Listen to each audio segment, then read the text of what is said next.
All right, here we go. This is the Sold Hour Incentive Plan for California. All right, so we finally got the California Sold Hour Incentive Plan put together and rolling it out. Just going to go through the setup for you California folks because you've probably never done this. So anyways, just pick a hourly rate that you're going to pay a guy. Let's just say $30 an hour. And then same for the non-sold rate. And I'm just going to put in $450 sold selling price here, whatever it is. The material as a percentage of sale, I'm going to put in 12%. Thinking it's material, thinking it's plumbing. Okay. And then you want to set your pricing levels. So set your first pricing level. If your efficiency and your profit price are, let's say, is 37% or 37.5%, I guess it'd be. Then put the middle level, whatever your factor is, whatever your profit pricer says your efficiency is, put it in on level 4. So put in 37.5, and then stair step it down 2.5 points each time.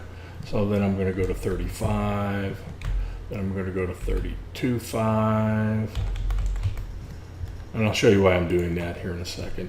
And then 30, and then scale it up to 40, and 42.5, and then 45% efficient, and top it out at 11.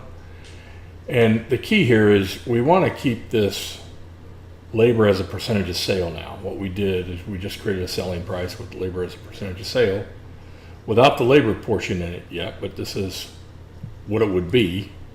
We don't have the bonus factor. I mean, we got the labor portion in it, we just don't have the bonus factor in there. So this one here, I can give a small bonus, maybe $1, okay? So it's $19.75. And this one here, I could probably give $6. I want to keep it fairly close to the same, so I may move that to 8. Let's just see where that comes out, maybe even 9. Okay, it comes to 81. Let's see where this one's going to come out at, 35. I don't know, just got to play with it to see where it's going to come out at, so I'll give it 16. I want to give it right in that area, okay? And then let's say 37.5. That was 16. Let's say 22 on that one. See how that kind of creeps up there. Now here's what would happen if I put too much in there. It's going to turn red, and I don't want it to turn red on you. I don't want it to go above 20% of sale on the plumbing side of things. If you got HVAC, that's going to be a little bit different, but primarily this works best for the plumbing department, not so much the HVAC department. Use the other hourly incentive plan that we just came out with for that. Use this primarily for your electricians and your plumbers. It works out best for them, okay? Not so much for the other folks. All right, so I may just peel this back a little bit here, put 15 in this, because I feel like I'm scaling up a little bit faster than I'd like. And I'll go from there. That's copacetic. That's floating up and down around where I want it to be. 27. Yeah, I may go to 26. I'm going to keep it close to that 75 if I can. Let's go 31. Let's see what that looks like. All right, that's good. I'll put it there because we're getting at the top end a little bit more. And I'll go 36 here. And that's a little bit too much, so I'm going to go 35 here. And I'll put it at 1888. Okay, and then here at the 100, nobody's going to hit 100s, but I'm going to cap it off and put in something in there. I'll just say $40. Okay, that brings the labor as a percentage sale way down, but it doesn't matter. It's just for the programming purpose of it. Okay, so now I've got this thing set up. So basically, an hour sold, average hour sold with material of 12% is going to be $511. And so I just did this exercise to make sure that my labor as a percentage of sale was under 20% for plumbing and electrical, because burden is 20%. So if I got 20% pre-burden and I had 20 more percent, that's 24, and that's really my target. I'm looking for 24% labor as a max in the plumbing service department. Okay, so now let's go over the incentive review tab, and this is just a tab to show your techs. You know, if you hit 12 hours, you get a bonus at 30%. And at 32%, you're going to get 8. And that's why I had you go up 2.5% each one, because each one of the bonuses show up here at different levels. And it's just a matter of selling between 12 and 18. You could go from $1 bonus to $35 in bonus, and then continue 35 all the way down to 100%, where you'll be at 40. Okay, but again, nobody's going to 100%.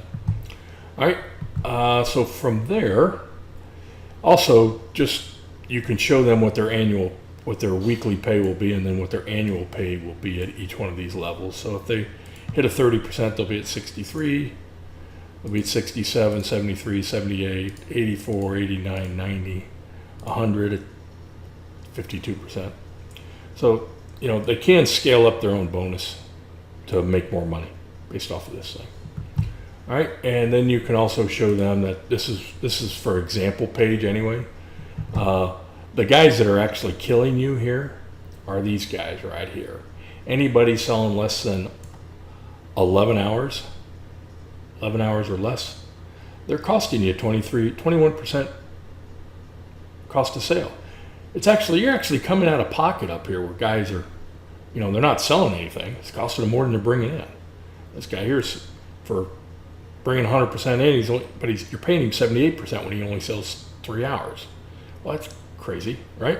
So these guys are the ones that are hurting you. So you want to point that out to them, because basically if you're not selling more than 11 hours, your labor as a percentage of sale is spiking on me. That's not good. All right. Overtime too, just to demonstrate what overtime do. If the guy works overtime right now, he's got an extra buck. Okay, so it's not going to affect him much. I'll go down to here to this $8 one. So he's got $13.04. But if he works an extra hour, that thing went down to a buck. Now, granted, he's at, he just went from $13.04 to $1,258. So that extra hour of overtime really kicked him in the nuts. Excuse me for that, but that's what I said. Kicked him in the back. Sorry. You can't take me anywhere. Okay. 3. Okay, now I haven't wiped out his bonus yet. 4. So he can pretty much wipe out any bonus if he keeps going. But he's going to make $13.80 by working 4 extra hours, whereas if he'd make $13.40, saving 4 hours, $13.04. So that'll show up more on the payroll side. I'll go over there right now. All right. So the payroll side, here's how you do this. You put in the text name, and you put in his regular hourly rate, which is 30. Just type in 30 right here. His hours worked is, let's say, 40 hours. And how many hours did he sell? Well, he sold 15 hours, so that means he was 37.5% efficient. He made $30 times 40, which is $1,200 plus he made a $21 bonus for the 15 hours that he sold, and that comes up to $315, and there's his bonus right there. Let me make that a little smaller so that gets in. Okay, and so now if he worked, I thought this was a California one. Oh, it is. Okay, so here's the hours. Here's the overtime hours and double time hours. So let's say he worked an hour of overtime. Well, that's going to kill his efficiency here. His efficiency dropped down, so his bonus dropped down because he's being paid overtime. I got to offset that overtime minus the bonus, right? And then if he works a double time hour, which I'm not sure how you can work a double time hour if you don't have 2 overtime hours. So I have to put that in there. Now his efficiency dropped to 34.5, and his bonus is $120 because you have to pay this amount and this amount for single overtime and double overtime. And then here's his total pay right here. Okay, so that's how all this calculates for you.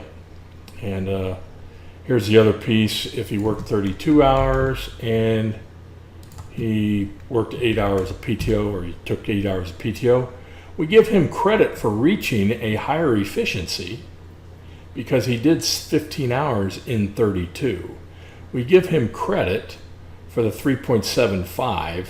We're not paying him $31 for the 3.75, but we're paying $31 for the 15 that he sold because he sold 15 in 32 hours, just happened to take a PTO.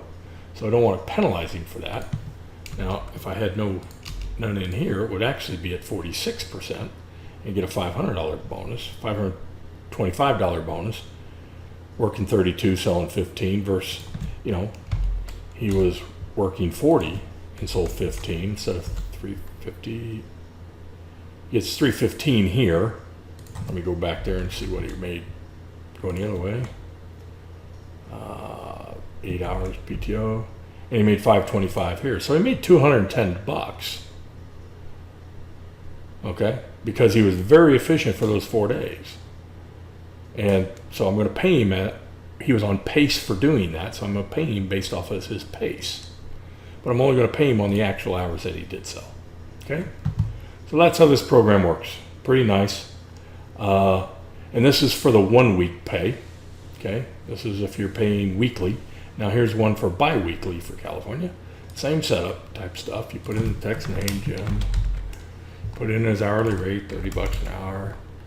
Let's say he works 40 hours and sells 15, and works 40 hours the second week, and shockingly sells $15 more. Okay, so he's at the 37.5, the same 37.5.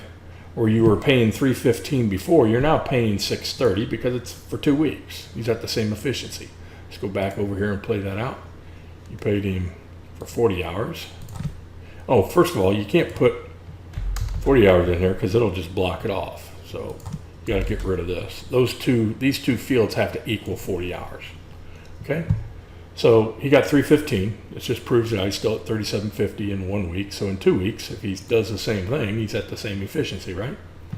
So that's where he's at. And the same thing plays true for overtime. So if he plays with overtime, that 630 over here is now going to drop down to 450 because he's in overtime. His efficiency dropped to 37% instead of 37.5%. So to see how that worked, he gets penalized pretty good for working overtime on his bonus schedule, on his bi-weekly thing. So he gets kicked pretty well square. And then if he works 2 hours, the efficiency's still not too bad in there. And then the double time, say he works 2 hours of double time, his efficiency hasn't really bothered his bonus level yet. Okay, so that's going to play out. It will as you add more time in. Let's say as 5. Okay, that's obviously going to change it, but it wasn't enough to change it at the time because remember, from 35 to 37.50, he was still in that same bonus range. Okay, at that price point. Anyways, this is how it works. And so now you have your overtime pay, you have your double time pay, you got your bonus pay, and everything rolls up to here. Okay, and the same thing's true with the credit hours here. So now we've got, let's look at the PTO, how the PTO works. So let's say the guy works 8 hours PTO, or he takes 8 hours PTO. It's going to rate false because you can't have 40 hours work in PTO, so you got to have 32. Okay, and then it'll give him credit for that, just like it gave it credit in the single week. This gives it credit for the double week as well. Okay, and so you just got to make sure that these two fields add up to 40 is bottom line what it does. So he does get an extra incentive here for selling the same amount of hours in less hours. Instead of 80 hours and 72 hours, he sold 30 hours. Okay, so that's kind of how that works out. Okay, I think this is, make sure you type in your pay period here. Here's some definitions for down here, what's regular time, vacation time, sold hours, overtime, vacation, sold hour credits, all that. Have any questions at all, please contact me or your business coach. I believe we're all pretty thorough in this, so, but don't hesitate. Okay, look forward to it.